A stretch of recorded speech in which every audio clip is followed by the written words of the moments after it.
What's going on, YouTube? This is Luke.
All right.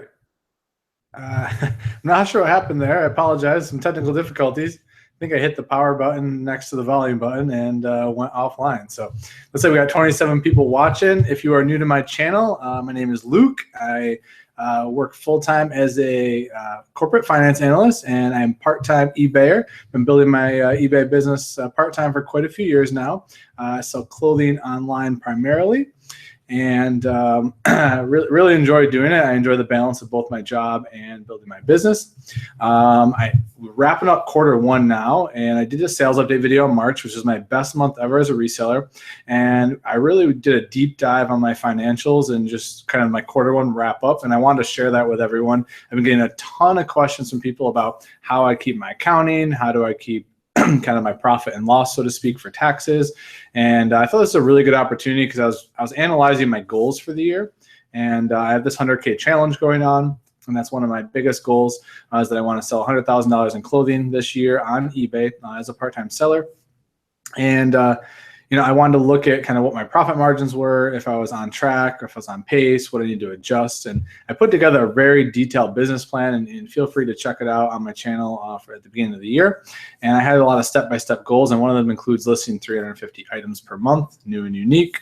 It includes hitting an average sell price of $28 per item, and so on. And it's very detailed and methodical. And so, evaluate on a quarterly basis is huge for me. So I just wanted to share that with you guys tonight, and kind of some interesting discoveries as I started filling it out, but I'll jump into those in a little bit. Let me jump into the chat here and shout some people out and see who's here. Hold on one second. All right. Hi, Terry. Thanks for stopping in. Hi, Bethany. Hi, Jessica. Who else we got here? Hi, Thrifting. Hi, Common Peace. Hi, Kevin. And I think I got everyone there that's in the chat that I see. Hi, Brian. Appreciate everyone stopping in. I know this is kind of an impromptu video. It's about 10:45 my time Eastern. Hey, Drummer. Hi, Nina. Hi, Brittany. So this is going to be a very real video. Without giving away too much, after doing some deep dives on my financials, I realized that my net profit is a little lower than I thought, which I thought it was going to decline simply from the volume that I was putting out, but I didn't think it would decline as much as it has. And I just want to be transparent with everyone who follows me, especially I think seeing the reality of it and understanding the importance of tracking and evaluating consistently. And I think hopefully this will show that and kind of share that lesson. And it's really motivated me to shift some of my metrics and how I'm going to right the ship. They're not bad or negative by any means, but I thought they're just a little higher than they actually are. So without delaying too much more, I'm going to share my screen and go through where I'm at right now. Quarter 1. And I want to talk about how I structure my profit and loss statement and kind of the difference in the way I view my business and the way probably that other resellers should view their business. So let me screen share real quick.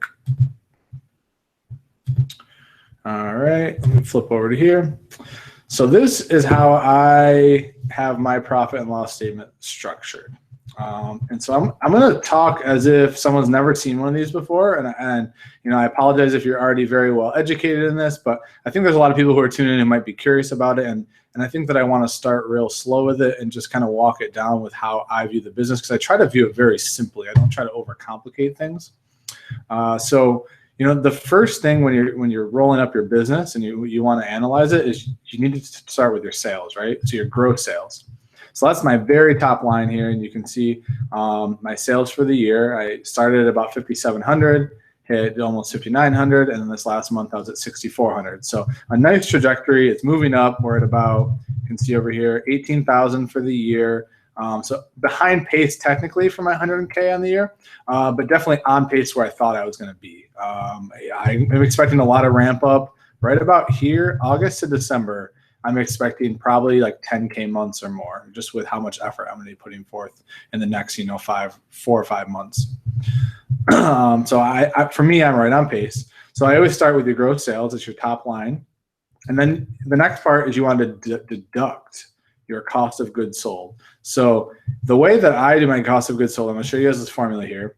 So my average purchase price, and you guys see in my spreadsheet all the time, I keep track, it's about $450, sometimes $475, depending on the month, kind of goes back and forth. So I just plugged $450 here. And the reason I keep track on my daily tracker, all the sales I make for the month, the amount of items I buy each month, and the cost, because instead of tracking each item individually throughout the life cycle of my business, I just track the average cost of everything I purchase and list, and I use that average cost and I multiply it by the items sold. So at the bottom of the sheet, I have the amount of items I sold each month, and it's just multiplying times that 450 to get my cost of goods. So I subtract this number, my cost of goods, from my gross sales, and I get, this is what we call our gross profit. So just gross sales minus cost of goods. So I'm at 4,600, in January. I'm just going to use January as we walk down through this. So my gross profit's at 4,600, so pretty good. On a percentage basis, I'll show you real quick. It is about 81%, right? So 81% gross profit, not bad. And then we're going to move into what I call our operating expenses. And forgive me if I'm incorrect in any of my buckets here, but I think this is the best simple way to view an eBay business, especially for someone just starting out. Most people won't have this line here. So this is my rent store, like my storage unit that I have. Most people don't have this, but it is a cost for me. It's fixed. It's a part of selling. So it's 144 bucks a month. My supplies, I actually bought all of my supplies, like my shipping supplies, for the whole year in last year. So I realized that cost last year, so it's not really a cost for me this year. But I do have, these are some like random just items I bought, like bigger purchases, cleaning products for shoes and things like that, some storage racks and such. So those are here, booked into this part. But so January, I didn't have any. Then we have your shipping costs. So this is what I actually pay to ship my items out. This is the total shipping cost for the month. And guys, the easiest way to get this is to go into your PayPal, and you actually can extract as like a Excel file or a CSV your total transaction costs, or like every activity in your PayPal for a period of time. So I just did year to date, and then I filtered on the transaction name for eBay shipping, and you actually can roll it up that way. That's the fastest way I was able to do it. I think you can do it from your seller dashboard too, probably, but this was just the easiest way to make sure that it was right. So 1,200. And then you have your eBay fees and your PayPal fees. And so this number right here is what I call my operating expense. So it's all of these things together. And so then I take my operating expense less my gross profit to get, and I highlighted this green, and you notice it doesn't say net, it says operating profit. So what I mean by that is, in my world right now, from a cash flow perspective, right, this is pretty much, this is how I view my net, right? Like, this is how I view my profitability as a business, is from my operating profit. And so this is what was alarming to me. I was at 41, 43, and 43%. I thought I was closer to 55%. And I just want to be fully transparent and honest. Like, this is why it's so important that you regularly track and check your business. Because now I know, at least I'm only through Q1, I need to raise my average sale price. My sale price right now is at 24 to 25 bucks. It needs to get up to that 28. I forecasted at 28. I wanted to be at 28. And if I had been at 28, I think I would be over 50%, based on the fact that I sold almost 800 items over these 3 months. And that extra, $2,400 padding here would really increase these percentage up tremendously. And none of these costs go up that much by raising that sell price, right? My shipping stays the same. My eBay fees go up a tiny bit. My PayPal barely goes up. So like raising the sell price is the best way to get this percentage up without increasing these costs too much. And so now that I know that, like one step I took this month was I knocked my sale down. I run normally 20% off sale a month. I'm only going to run to 15. And I'm probably going to keep knocking that down. And I'm probably going to stop accepting a lot of best offers that are in the high teens because I don't want to drive my average sale price down. Because it is important to me that I still hit my profitability metric, which 50% to me is worth it, right? 50% is a good spot to be at here. So I'm going to pause right there. I'm going to stop sharing. I'm going to go back to the chat and just see where we're at. And then I'm going to get to the other part of the P&L and talk about kind of what I call like the fluff expenses, so to speak, kind of your pre-tax deductions to get your taxable income down. So, okay, let me look in the chat here. That was a lot of content all at once. I know I just bombarded everyone. I just wanted to be very transparent though, and kind of hopefully that helps some newer sellers with questions they have on how to track stuff. Do we have any questions right now before I move on to the next part? And I see Shannon's there interacting with Terry in the chat. I like that. All these finance people watching. I like it. Yes, Terry, you and Shannon are accounting people. I know. All right. So I don't see anything. So Drummer just asked, do you add fuel charges? And that's the perfect question I was looking for, because the next part I'm going to get to on the profit and loss is going to address that. So I'm gonna kind of show you the difference, right? So what I just showed you are to me are my actual selling costs, right? That's my cost to do business on a daily basis. That's my net profit on a daily basis. So now I'm going to move on to more of the deductions to lower my taxable income, to lower what I would have to give to the government, so to speak, right? So what I just showed isn't necessarily my taxable income. That's just my operating profit. So now, and Nerl just asked, would I be able to share a spreadsheet? And absolutely. I'm going to strip it down to more of a template view. And my website's really close to being done. I actually missed a call with my designer tonight. I feel really bad. I got to reschedule it for tomorrow. And we're just about wrapped up with that. And I'll have my website up, and I'll definitely post this on here for people to grab. But so now I'm going to jump back over, and I'm going to share my screen again. And we're going to talk about kind of those taxable deductions that you can have to help decrease your taxable income. So let me share my screen again and flip back over. So we talked this highlighted green here just to kind of review. This is what I view as my net profit within the business, not talking taxable income. This is just like real kind of cash flow, real-time stuff. So now I'm going to scroll down. So all of these expenses I'm about to talk about, now software and equipment I have down here because these are a lot of one-time expenses for me. And they're not really a real representation that should be skewing this percentage, right? These are all storage units. You see these software and equipment here? That's all storage unit stuff. So buying those big, heavy shelves that have my storage unit, I'm not gonna have to do that again, right? Like it was a one-time expense. It's more like an asset. Like it's not a cost of doing business every day. So it's down here below. Design work and marketing for my website. So this is some of the money that I'm paying out. I have more to pay out, but like a lot of the things I'm doing for my website, and I'm rolling it into here because it's all a part of it, but it's also a one-time cost, not something that's going to happen continually in my business. Food and drink. This is stuff that I would purchase anyways, right? I'm out and about, but because I am a sole proprietor of my business, these become eligible to deduct. Now, this is half of the food and drink expense because you only can deduct half. And it has to be while I'm out thrifting. And you should consult, and I will say this, you should be consulting your tax expert. This is not a rule of thumb. This is not you should follow this and you'll be fine. This is what I do. This is a rough guideline to follow, but everyone should have a tax professional they work with. Like I highly, highly, highly, highly, highly recommend that. I am not a certified tax professional. This is just how I maintain the records for my business. And then my tax professional overviews them, looks them over, makes adjustments where we need to, make sure everything ties out. And then actually Shannon looks everything over because she nitpicks everything I do in a very nice way and makes sure that everything's good on top of that. So you have to have other people know what they're doing, checking your stuff. But anyways, so then I have sales tax paid, which for me is just a calculation because it's a straight percentage here in the North Carolina stores. So it's my items bought times the percentage gets me to this number. And then occasionally I'll donate items that I can't sell or whatnot, and then those become later on I can it's kind of for my overall tax purposes, but I can write those off as donations. So I can just keep track from here for easy keeping. And then drummer, this is to answer your question, right, is mileage. So I don't know every scenario, but the scenario that I use that works for me is I track my mileage and I get paid by the mile, basically. And when I say I get paid, I mean I get to deduct. So this operating profit, I now can bring down by less than $581 less, right?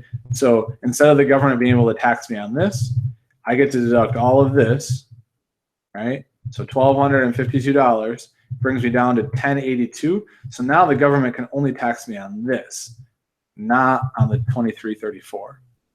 Even though this is kind of in my pocket, the $2,334, this on my tax return allows me to only be taxed on this, the $1,082, right? And same with February and March.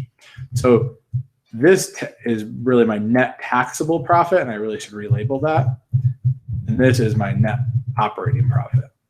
So those are two distinct things to keep in mind. And that's why when you guys always ask me why some of this stuff isn't on my tracker, I try to keep track of this stuff on my tracker, right? And so the really only things I care about are these two metrics, my gross sales and my cost of goods, right? That's why I keep track of items listed, items sold, and the costs around them, because it drives these two metrics here, which are the most important to me. This stuff's pretty fixed, right? Like rent's fixed for me, shipping's fairly fixed for me for the most part, just because the items I ship. And then eBay and PayPal is a sliding fee because of the percentages. So I know based on gross sales what these are. That's why I don't include all this in my tracker. I use my tracker to set up this, and then I fill this out like once a quarter. So I know there's a lot of information. I'm going to stop sharing now. I'm going to go back to the chat here. All right, let's see where we're at. All right. Terry just asked, are you taking a credit on your sales tax return for the sales tax you pay? You can. Yes, I am. Thank you for that. So love to thrift, the sales tax paid not included in the COGS, so in the cost of goods sold. So no, right? So when I do my cost of goods sold, I do the purchase, I think I do the purchase price and I average it by the items I bought and I divide it into the total purchase price. So no. Fred said, I read the rule on food. You can't deduct unless you stay overnight in a different city than your home. I would check on that. I don't know that that's true, Fred. At least according to what I talked to with my CPA, but I could. What's that? I'll research that. Yeah, Shannon says she'll research it, but either way, like I said, this is why you should consult your tax professional. It could differ by state. It could differ by region. It could differ by a ton of different things. But yeah, like Terry said, you can deduct for meetings and business meetings 50%. And yeah, I think that's doesn't matter where you are. I think that's a pretty hard, fast rule. And Drummer said, Luke, can you deduct for your office working space? And yes, that is something I don't have on here, but you can and I do. This is just what I keep track of from like a measurable metric in my business and I want to share. But yes, you can, depending on, again, state where you live, what the rules are, all that stuff. But yes, you can. Yeah, there's a ton of other deductions, guys, and I can't cover them all because A, I'm not a tax professional. I'm not educated on that. And B, I just track the key indicators for my business and what I need to roll up to give to my tax professional to kind of get me going. And these are the metrics really that you want to look at throughout the year. Shannon's shouting me from the bedroom here. Yeah. And the things at the kind of year end, like the things you guys are bringing up, that's the stuff, those extra special deductions that you look at year end with your tax professional to get it down even further. But I think a lot of new resellers, the reason I'm doing this, a lot of new resellers are asking about how do I track my expenses so that taxes aren't a nightmare. I think one of the biggest barriers for people reselling is they're scared about taxes. I mean, it actually stopped me early on from doing it because I was nervous about not doing it properly or, what the implications were tax-wise. And like this template and kind of what I'm doing, these things I'm tracking make your life way easier when it comes to tax time. It makes you a lot more comfortable with it. So this isn't a hard, fast rule. This is a good place to start. But I'm going to kind of shift over.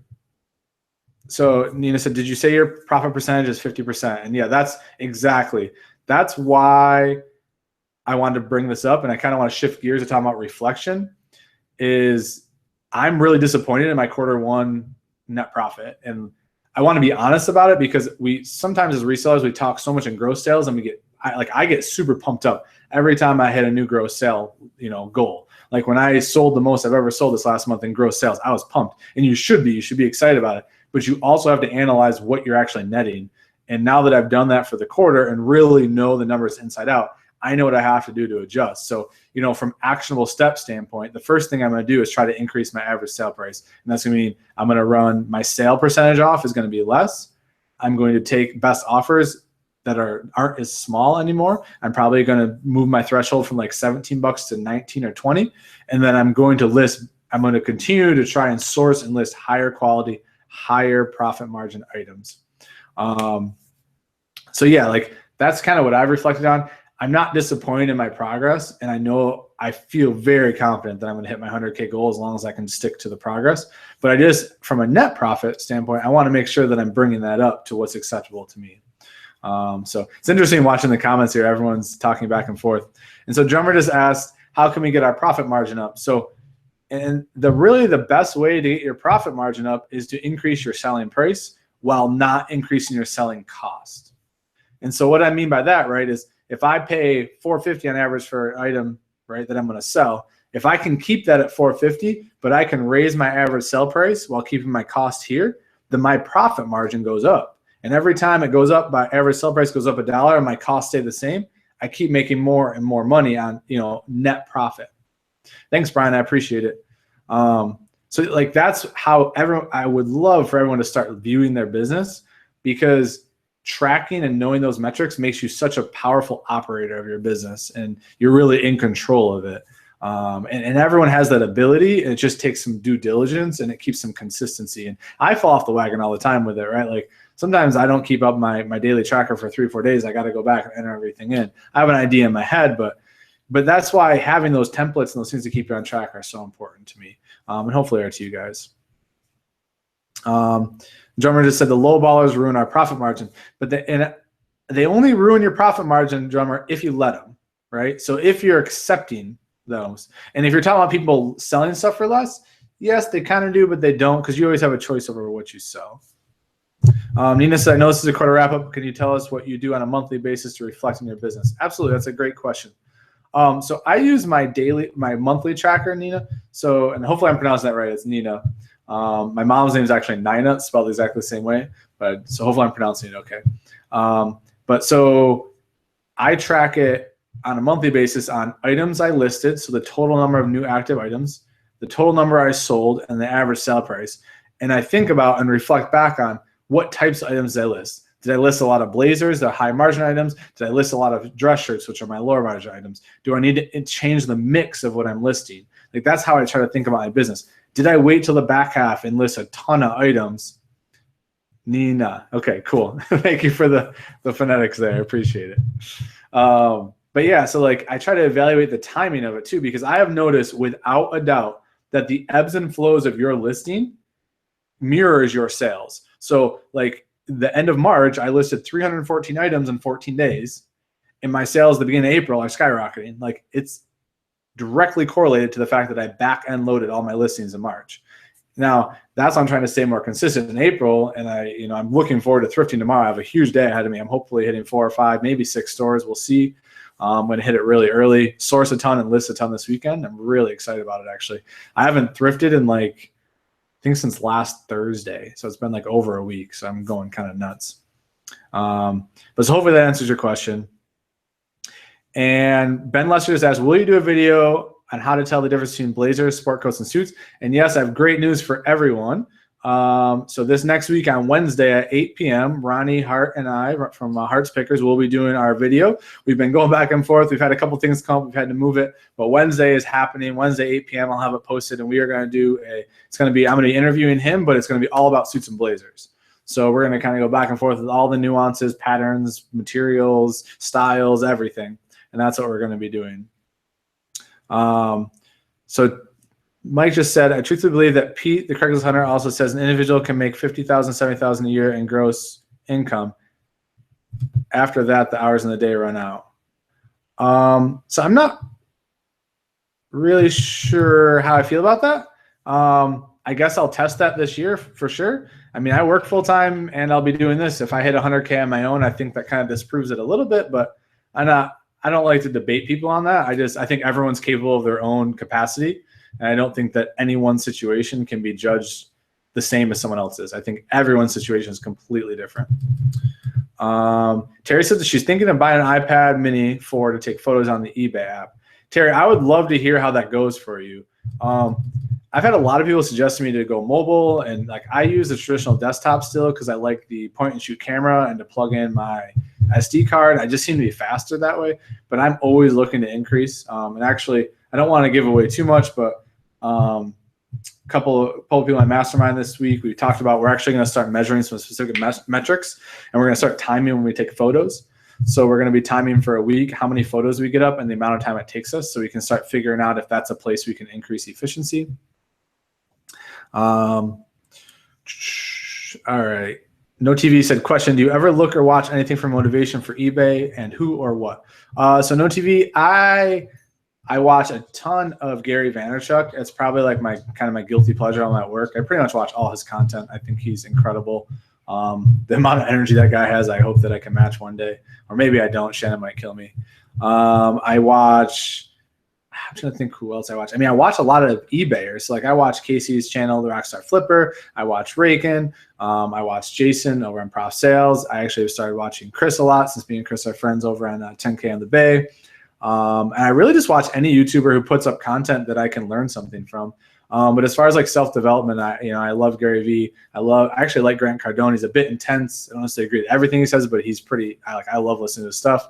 Peter Voog, Jim Rohn's a classic. I love listening to him. Jessica Jones said, I got to get off work in 6 hours. I'm sorry, Jessica. Sleep well, and I hopefully wake up to a ton of good sales. Enjoy your day. All right. Terry says, I want in your mastermind. Terry, yeah, send me a message separately. We should talk for sure.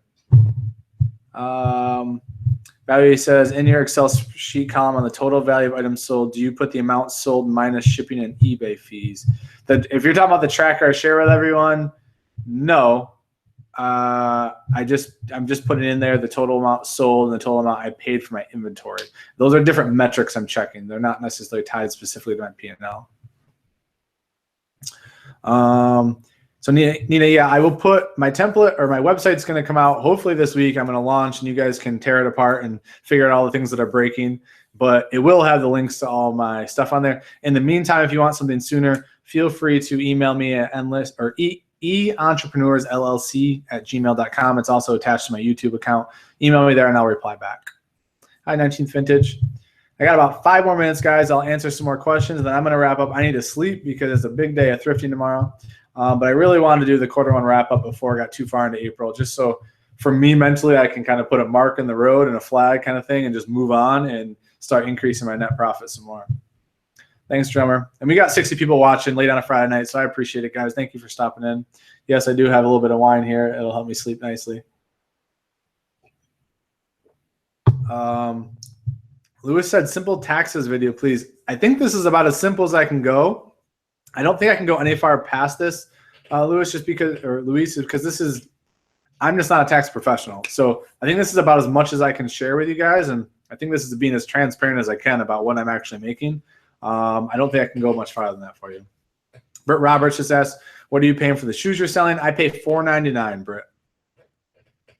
No problem, Sycamore Lane. He said, thanks for keeping it real and sharing this info. Absolutely. The more value I can share with you guys and the more honesty, the better. And Resale Junkie said, don't forget to use your coupon from eBay. Yes, don't forget to use your quarterly coupon, guys. Stock up on that eBay tape. I don't bother buying boxes. I don't know what you guys use yours for. I use mine for almost exclusively tape because packaging tape is expensive, and boxes I can get for free from USPS. 19th Vintage said, I just left a channel with a lot of wine, not wine. Well, you joined one with wine, the good wine. Hey, Rhino, thanks for stopping in. No problem. All right. Yeah, Terry, I want to be careful. I want to be open and honest and show you what I do, but I don't want to tell anyone what they necessarily should do either when it comes to taxes. I mean, everyone should have a tax professional. I think I'm a big, strong advocate of that. Thrifty and NC said, do suits, blazers without size tags sell just as well? Yeah, I don't have any problems as long as you know how to take the measurements and you know how to estimate the size and notate that the tag is not there and that you're estimating the size. most people know their suit measurements, so it's not as big of a deal. R1 says, amazing the prices you pay. Yeah, I'm super lucky to live in Charlotte. Very, very fortunate. We have probably, I think we have the best place to source clothing in the country. No TV question. Roughly how many active listings did you have up before you made daily sales or enough profit a day? I think I had a couple hundred up before I started making like 30 sales a month, which I would count as daily sales. I think I probably had a couple hundred up, probably 300 or 400. Let me see. And he has another one. Roughly how many active? I already answered that. No TV. All right. Let me see what else. All right. I'm not seeing. Drummer said, would you still sell a suit with slight imperfections? If the brand was good enough, I would, Drummer. A couple of videos, like probably a month or two ago, I had a sales update video. I sold a Keaton blazer. It had quite a few flaws on it, and I sold it for $65 still. I was in it for $5. So yeah, if the brand is right, I will sell it with flaws. Brian Oaks said he likes the Costco Scotch tape, not the Scotch booze. Michael said, how long do you hold on to photos? As soon as my listing is active, I delete them. Not sure that's the best practice long term. If for whatever reason you wanted to cross-platform and they couldn't pull them from eBay, you kind of would be crap out of luck. Or if for some reason like your eBay account got corrupt and you lose all your pictures. I mean, these are way far-fetched things, but it could happen. I have been brainstorming different ways to do that, to kind of store those. But yeah, I delete them all as of right now. Yes, FootJoy is a great brand, no TV. It sells very, very well. Night, Terry. Thanks for stopping in. I'm going to end here, guys. I think I'll answer one more question. No TV said, do you relist items when they end or sell similar? I just relist them. I don't sell similar, and I'm actually going to change my listings to good till canceled, but I'll do a different video about that just as a time saver. So appreciate everyone tuning in. It is almost 11:15. I need to get to bed. Hopefully this was helpful to you guys. Hopefully anyone rewatching after this will be helpful, and just kind of how to organize your financials for your business and how to view it. Good luck with April, guys. I hope you have an awesome weekend. Hope you guys crush it and find lots of good stuff out there. Check me out on Instagram if you want some kind of daily fun and daily brand knowledge. And have an awesome weekend, guys. Thanks for tuning in. Really appreciate it. Have a good night.